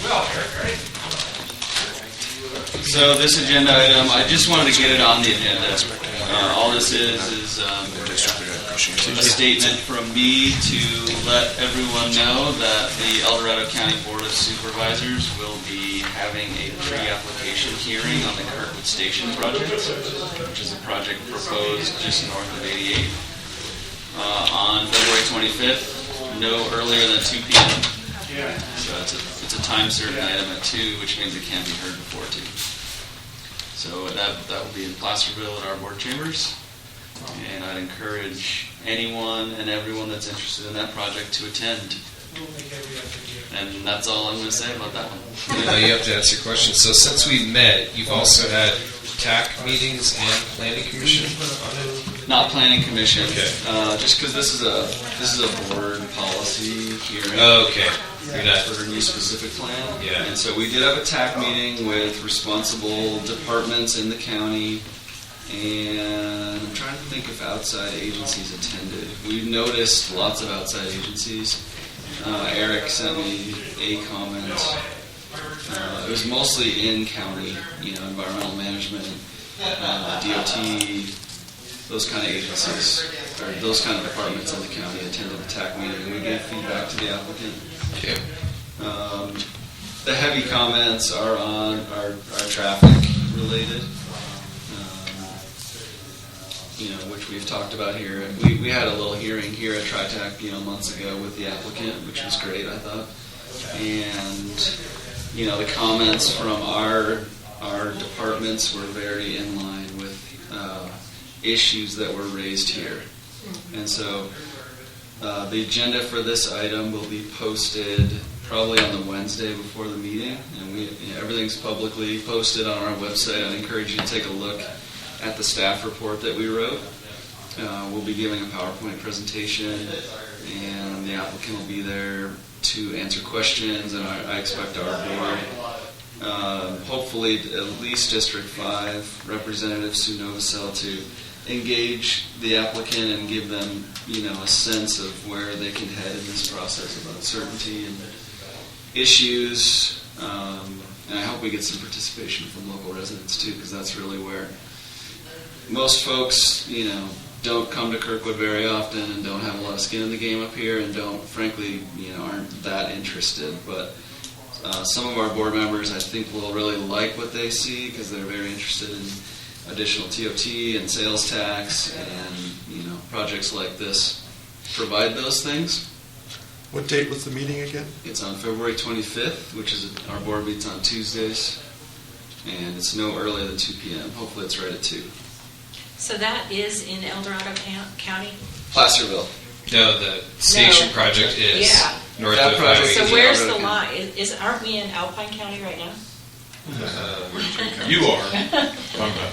It goes right down this building. But it is in El Dorado. El Dorado is north of 88. Okay. North of 88. The Tri-County line is kind of on the front porch of Kirkwood. If that helps. So no decisions will be made. Yeah, just pre-application. It's pre-app. I'm pretty certain, just in discussions with Nate, that they're going to move very quickly into a full-blown application. I think they're eager to move forward on this project. But that's going to take a lot of legwork. They have to amend and adopt the specific plan, CEQA, traffic studies, which now incorporates VMT instead of LOS standards. So they really need to think carefully about that because avoiding saying there will not be a significant impact, I think, is almost impossible at a destination resort when there's going to be significant VMT generated to go to that property almost no matter where you come from, unless you come from here, which is not going to be their user group. So they have some CEQA hoops to jump through that are new. This VMT thing is just going online. It actually takes effect July 1st, but we're counseling them to, they're What does not gonna that be stand for? done before. Vehicle miles traveled. So the metric for traffic impacts in the past has been level of service, or LOS. A being free-flowing traffic and G being a gridlock jam or something like that. It's for transportation planning, it's always been just build more and bigger roads because that will reduce the level of service. When in fact, But from an environmental standpoint, it's more about vehicle miles traveled from the automobile. LOS is more of a user experience metric, not really an environmental threshold. So that change happened in the CEQA guidelines. So things like that, when we're letting the applicant know early and often, you're going to be facing these things. The employee housing ordinance is another one. We talked about it here. That's going to be... And open space. Open space, yeah, if they adopt this specific plan, and moving the boundary line is one issue they're going to have. Figuring Just out to- where it is. And leave the rest of the land uses the same, which I think they're going to probably propose. Hopefully they can get around the open space issue without too much difficulty. I think when you walk the site, I think there's a good case to be made for why they're proposing to move that line. The rendering that's in the specific plan could never be built without lots of dynamite and moving, tens of thousands of cubic yards of rock. It's just totally unrealistic. So that what they're proposing fits on the landscape, which is what we want. It's much more environmentally friendly than what the rendering in the specific plan shows. Yeah. their process past the pre-app is they're going to make the plan amendments and then follow that with specific use permit or maps, or they're not even going to change maps. They're not going for a map because I think they can get away with a boundary line adjustment. Yep. And So they're going to get only one parcel. a development plan, zoning approval, and then come in for grading, etc. permits. So they're not going to do a TM? Probably not going to do a TM. I don't think they're going to create. And they're not going to sell anything. They're not creating new APNs or private addresses or anything like that. So normally, and I'm going off of Amador County TAC process, is when they get to the application level, a letter of water service, in our case would be a letter of utility service availability is required prior to even issuance of the TM, let alone a conditional will serve.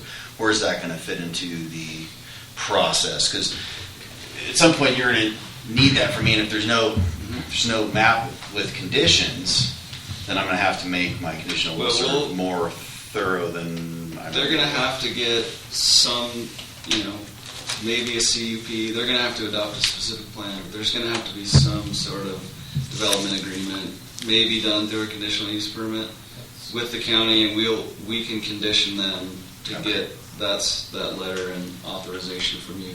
I got your comment. You sent it to me on email, and I passed that along to them. Which I told them to. So Nate knows. So we will have to stay in communication and fit that in as a condition of approval. So you're saying they need a specific plan and a conditional use permit, and then I all believe the so. sub-permits, the grading and stuff. That's our initial thought. It has not been 100% decided because we haven't seen an application. But initially, that's what we're thinking since there's not a TM. We would handle it through that same condition would show up on the COAs for a use permit if it wasn't. Right, if it yeah, wasn't so, involved. okay. So that's Just like you probably would do how get we'll conditional handle will serve from Amador Water is Right. what I'm anticipating. Something Yeah, like we'll condition the heck out of them in that CUP. that. Okay. Thou shalt. It's going to be all kinds of stuff. Oh, I think, I mean, we're a minor part of the whole thing, to be There honest. could be intersection improvements. There could be, who knows? A lot of it falls back to the mitigations, in the EIR for the specific plan. So is the county going to accept the offer of dedication? Tentative map. Okay. It's when you subdivide land. Lingo. There's a process to do that. Yeah, we're COAs. They're not they're not going to propose a subdivision as we originally thought they were, because these are not going to be privately held lots. It's going to be rentable cabins and a hotel and a restaurant, and so it'll all be under one ownership, under one parcel. They'll need an encroachment permit from Caltrans. There's all these things they're going to have to get. Oh, yeah. But that you're asking the right questions back there, because the question that I'm really driving for is when is Tri Tac going to be involved again? So the traditional form of development approval in Kirkwood for Tri Tac has been, we're involved at the legislative end with any specific plan amendments or the specific plan itself now, but specifically with projects, if a new condominium, a new single-family subdivision's coming in, it's got a use permit or a tentative map, and that's where all of those mitigations are applied to, specific to the property. Or if there needs to be something new added, the counties get a bite at the apple at that point too, but those actions are specific to each county. Planning Commission's going to approve their thing. We have no, as Alpine County, the only role we have is Tri Tac guiding the specific plan. Mm-hmm. So normally we're better off doing it the best we can at that first stage with the specific plan actions and spelling out mitigations, because once you get to the use permit, I'm expecting, okay, they need an encroachment permit. Caltrans problem. Okay, they need to do grading. You have an ordinance, right? You're not going to be, probably won't be very hands-on at this level. Yep. I would envision, Tri Tac definitely a recommendation prior to our planning commission, blessing the on the development plan, both the development plan, specific plan, and the use permit. Yep. But we're hoping that we're consistent between both. Well, I would hope. And they may go simultaneously. I don't know. We'll have to see how it all shakes out. Okay, they're going to apply for a specific plan amendment, so El Dorado will have adopted the specific plan. We will be adopting the prior. we will make them amend the specific plan, and we will have to adopt it At the same time. because our zoning in our zoning ordinance for that property is recreation high intensity, which doesn't get them anything that they want. So they have to adopt a specific plan to change the land uses to be consistent with the master plan, which we did adopt. And that sort of cleans things up for them to be allowed to do the development that they want for all the conditions. It's kind of messy, and there's just so many layers of. But what you're saying makes sense. And I would just throw in, since you mentioned recreation, that somewhere along the line you're looking at recreational use, how it changes recreational use. Because I think it will impact that. The cross-country ski network, Yeah. We talked about it here. I think Nate and Justin want to see and foster that. Yeah, They don't that's want to awesome. ruin the trail network. They want to incorporate that into their project. And Yeah. so conditions like that can be set. Great. Yeah, because I know Vail has access easements across that parcel for the ski network anyway. So they won't be, they aren't entitled to disrupt that. Right. Without working it out. But, I certainly want to continue, at some point it will come entirely to our county, but we need to make sure that Tri Tac touches this at the right times. And our planning commission, I know, will be looking for the Tri Tac recommendation because they're kind of gun shy about far off places in the county like this. One other thing to note, I'll just say quickly, we have a very expensive traffic impact mitigation fee program. We have, I think, 8 or 9 districts on the West Slope that does not apply to the basin. And it's basically when new development happens, they pay a TIM fee to offset new traffic impacts. These two parcels over here are actually carved out along their borders from the TIM fee program because they're in the Sierras. I thought it was only a Tahoe Basin thing, but the more I looked into it, this project will not be required to pay TIM fees. So it's going to save them lots of money. We generate TIM fees on some projects to the tune of $50 million to build large interchange projects on Highway 50. So it's major money. So these guys can get out of that. Are you envisioning an EIR, or you think? Yes. Well, Nate wants to hang his hat on the 2003 EIR. I imagine he does. But we will not allow that. It's going to have to at least be an addendum or a supplement to that document. Yeah. but they did not address greenhouse gas emissions in 2003, which is a new CEQA requirement. I mentioned the BMT issue. There's going to have to be new wildlife and vegetation surveys done. So there's a number of things that they can't just say EIR is done. And the boundary change in the specific plan too. So Sounds maybe- like a supplement to me, not an addendum. I think so too. But we'll float that with our council and make sure we're all on the same page. And part of it is their risk tolerance too, and how bulletproof they want to be on their project for lawsuits and CEQA is a lot about risk and how much you want to accept. So, anything else on this? That's very helpful, thank you. Yeah, I every chance I can, I just want to let folks know the touch points. So, but every sense I'm getting is they're going to move forward with this project. They better have bought it for $1. That's what we keep saying. I'm just getting ready to go into budget process, and the President and I have been talking about what we're going to do, and we both agree it's zero growth. Maybe we need to reevaluate that in terms of our budgeting for utility growth, because maybe Well, they're not going to be breaking ground in a year. it's a 5-year cycle. I wouldn't put this in there if it's 5-year. Interesting. Eric and I will have a talk about that. Unless the economy tanks and Justin loses his investors, but Yeah. he's lining his ducks up. Is this an environmentally opportune zone still? Opportunities on It's not an environmentally opportune zone, but I think Kirkwood is an opportunity Yeah, zone. it is. Not for El Dorado County. Not in El Dorado? Yeah, it's just Amador now. A Okay. portion of Amador now. This side is Yeah. part of it? Yeah. Okay. I thought it was How just... EE got to be the dividing line there, I don't know. They probably didn't know there was any private land north of it. Yeah, we're talking about the tax opportunity zones, right?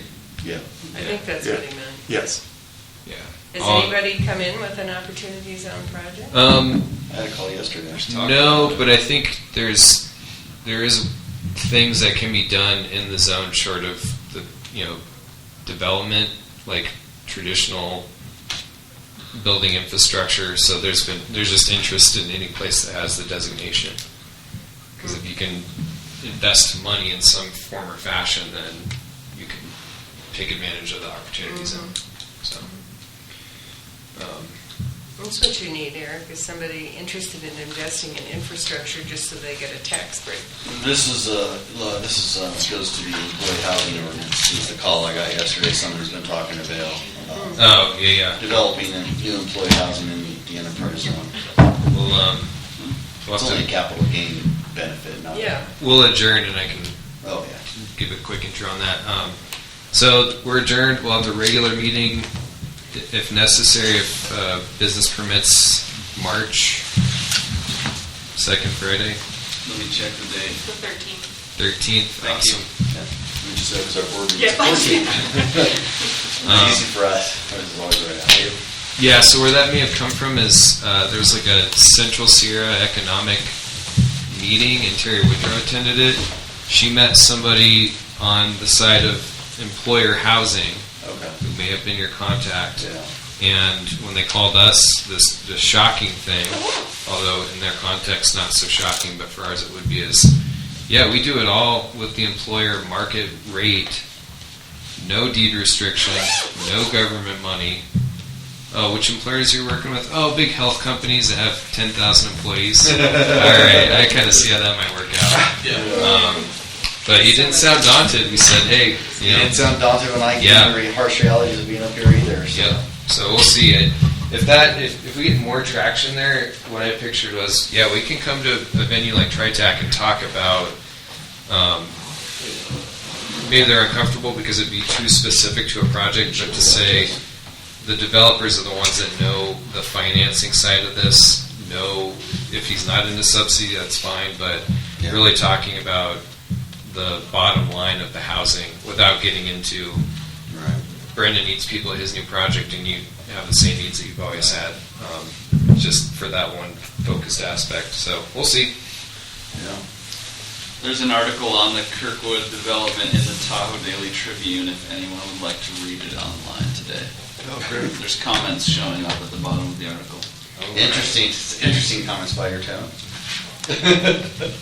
Not about what I just said, but the comments are actually fairly favorable except for the first one. Interesting. Yeah. Well, it would be good to see something happen as long as it's In terms of done well. impact, I don't know Yeah. how you could have a lesser impact development. They're going I pretty really low, don't. pretty light touch. I mean, were the old hotels already right up against the highway, or the old motel? Yeah. I don't know what